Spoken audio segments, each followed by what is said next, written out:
Hello everyone, thank you for joining me for this video. It will be a little bit, excuse me, speaking super quiet, it's really early and my husband's still in bed.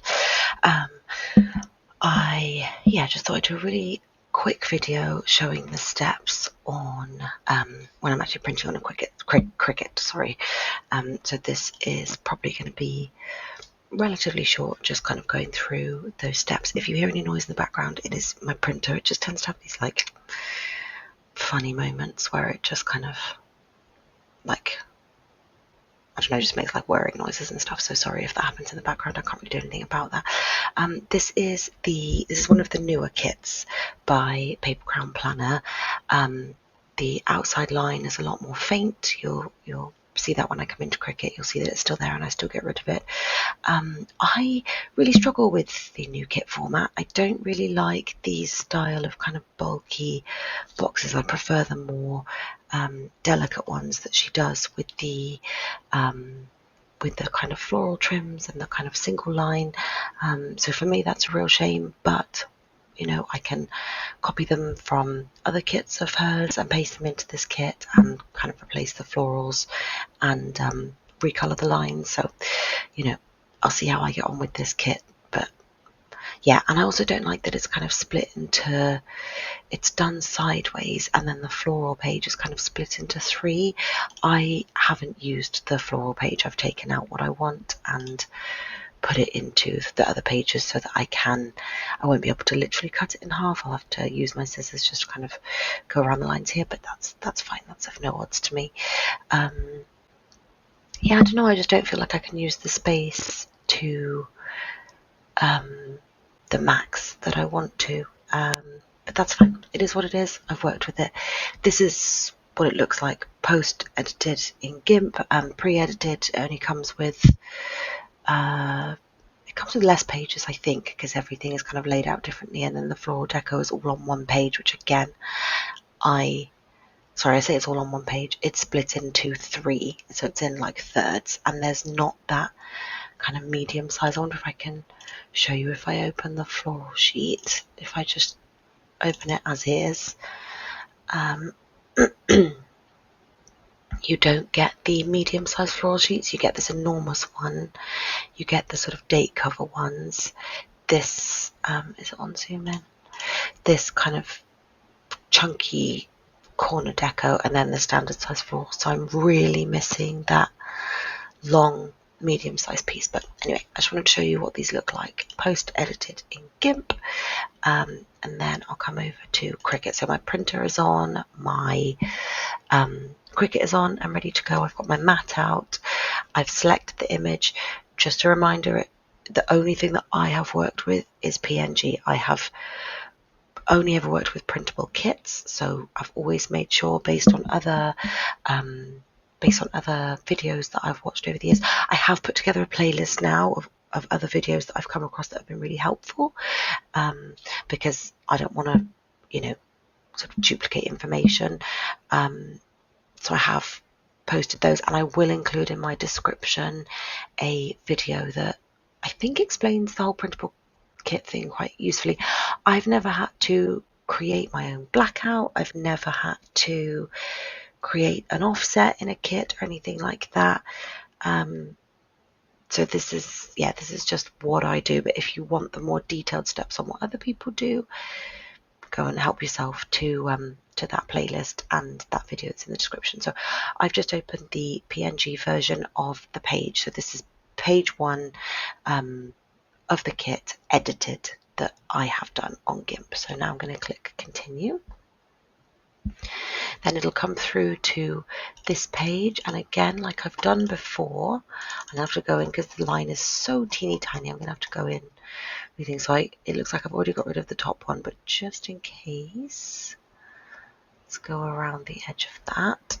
Then, as you can see, I'm just going to get rid of this really faint line here. This is going to be, well, my computer is struggling today, and a lot of the time, if it's going to be too difficult, I will also just get rid of the thing here. But I find this is a really difficult format for me to use and to edit. And you know, I know other people have commented saying they really like her new format, but for me, yeah, it just looks like I've got rid of some of this in GIMP. And just a reminder, the reason I get rid of this is just so that I can resize the stickers to exactly what I need. If I have this on here and it's taken up space, it might be that it's then too big to fit on the page. So I'm just going to try. I think it's going to be quite difficult to check because the background, if I do single layer, yeah, let's just get rid of that. Let's make that a much bigger eraser, much bigger again, and just get rid of that. Otherwise, my Cricut is going to spend so much energy trying to get the cut line perfect on that. Yeah, that's such a shame that goes down the side like that. Right, let's check. Tiny little extra bit of a line here. Sorry, again, it picks up my breathing so heavily on this. So that looks fine. Everything looks good to me. So I'm going to press apply and continue. I want a flat graphic.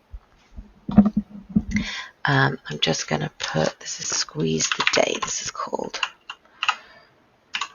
So I'm just going to put Squeeze the Day, page 1. It's not a big deal what it's called. And then, yeah, it's always quite a big image because of the quality of the images. So then that comes through to here. I can close this, I don't need that. So now, purely to save myself time, I'm going to click on this exclamation point over here. Oh, excuse me. And I'm going to press auto resize just so that I know that I'm working within the bounds of the page. And then I'm going to zoom in super far.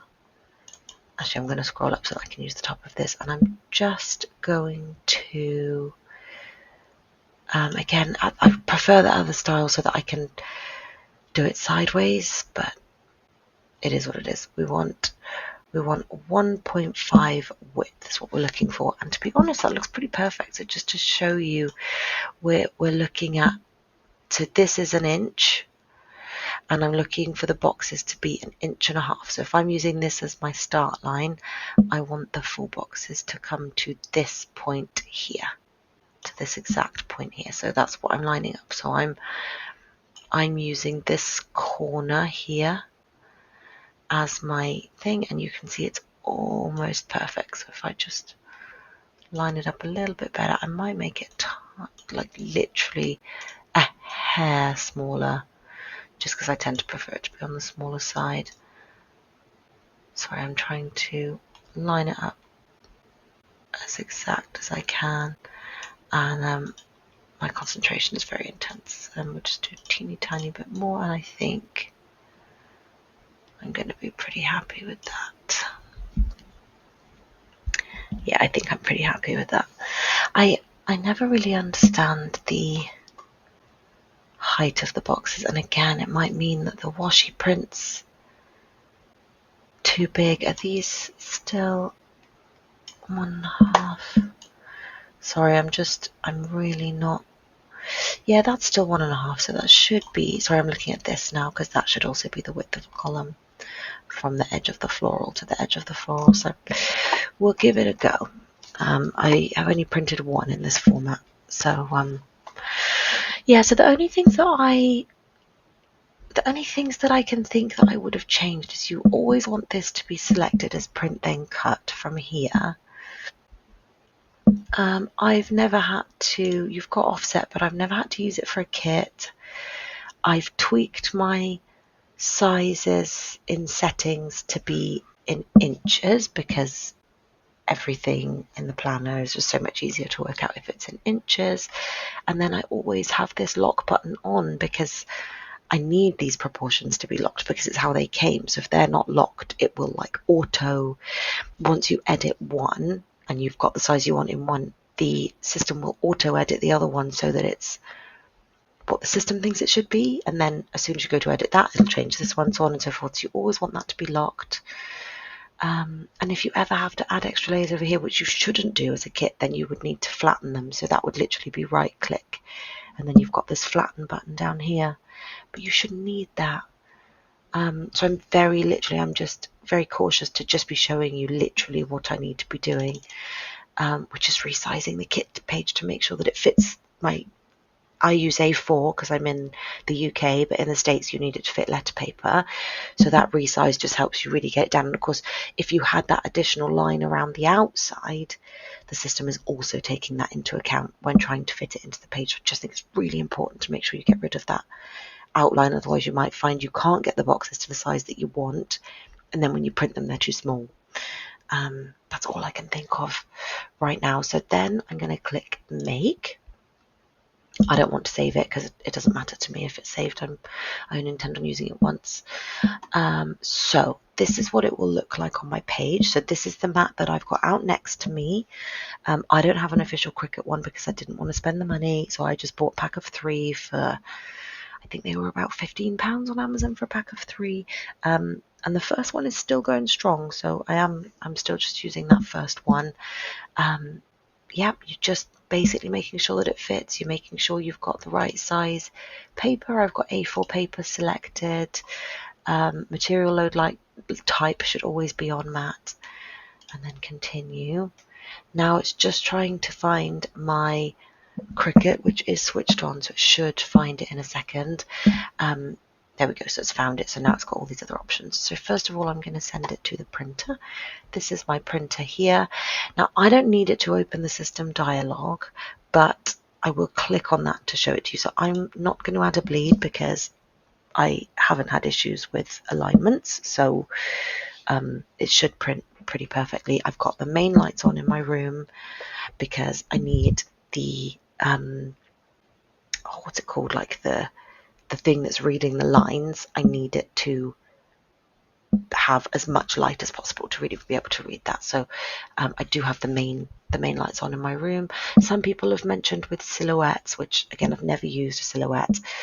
Some people have mentioned that they have to have lamps in that area. With the machine that I've got with the Cricut Explore, I think it's called, I have never had to have an additional lamp. I just have the main lights on in my room and it's fine. I should mention my machine is by a window, so maybe that makes a difference. I don't know. Yeah, this is all I want. So printer, I don't add a bleed, and then because I've got my settings set to the highest, I never have to use this because I know that it's going to use the same settings every time, but I'll click it anyway just so you can see. So now I'm clicking print. Then I get this little pop-up here, and you go to preferences. Now I've got photo printing, which automatically ticks borderless. I don't know what these mean, but borderless works fine for me. I have matte photo paper selected here, and then print quality high. I have ticked always print with current settings before, so it's not an issue for me. It will always print like this, whether I've got that ticked right now or not. So that's all I do. That is all I do. I want everything on the highest. I was previously just having it printing as normal paper with high, but I have found that using photo printing does just give it that extra really strong vibrant oomph, so I would recommend that. So those are my settings. So then it's just warning me that these will be used again. Then I'm clicking print and it's about to get really loud, so I will come back when it's done. Okay, so I've got it all loaded up on my mat. It's printed, it's done. My printer will probably still make noises because that's what it likes to do, so apologies again. So I'm just going to click done. It all looks like it's printed really well, really nicely, really vibrant. So this is where I think maybe people are getting confused. I don't recall ever being enormously confused. I really spent hours, and I mean hours, watching videos before I got the Cricut, watching videos once I had it and had plugged it in, and just really getting to grips with it. So I've had my settings, and then it's just sort of all gone from my head of literally what I had to do at the beginning. So I have everything kind of ready to go here, and it was just a case of really finding the right. So I would it's inevitable that you will waste some paper. If this is your first time using a printable kit, it is inevitable that you will have some that it will cut through too far, and you will end up with like 50 stickers all individually die cut on your mat, and I have been there where I've had to peel up every single sticker, like every single tiny little piece of floral deco. I cannot explain the frustration that I've been through with that. So I've got mine kind of down to a fine art. You can browse all the different materials here, and I really did just play around with sticker paper. So here, this section here, I've just played around with this to get it to what I want, and then I've pinned them as favorites because I want to be able to really clearly click on them. So any of these will work. I tend to lean towards green and the grey, so that's what I've gone for. Printable sticker paper, white, green liner printing, and then my machine seems to apply a lot of pressure, so I always click less, and then I know it hasn't gone through the entire page. Yeah, I've not needed a blade in the left hand side. I've only ever used clamp B. I haven't had to put this in or replace it. It came with it because it was second hand. The previous owners had done all of the setup work instead of the physical, in terms of the physical parts. So then I just have made sure that I've lined it up. I'm just going to press the upload, the load button, and now it's all ready to go. So again, if I press, as soon as I press the cut button, it's going to be really loud. That's everything that I do. That's it. Once this cut is finished, I will use kind of a little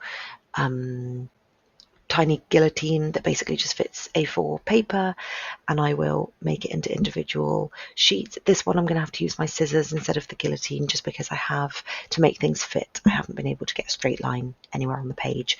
But yeah, usually you'll see my kind of pre-cut size pages. I'm just using a guillotine to make those, and then my stickers are ready to go. That's pretty much it. I don't really have much more that's going to be of value. If it doesn't cut correctly, I just come back to this page.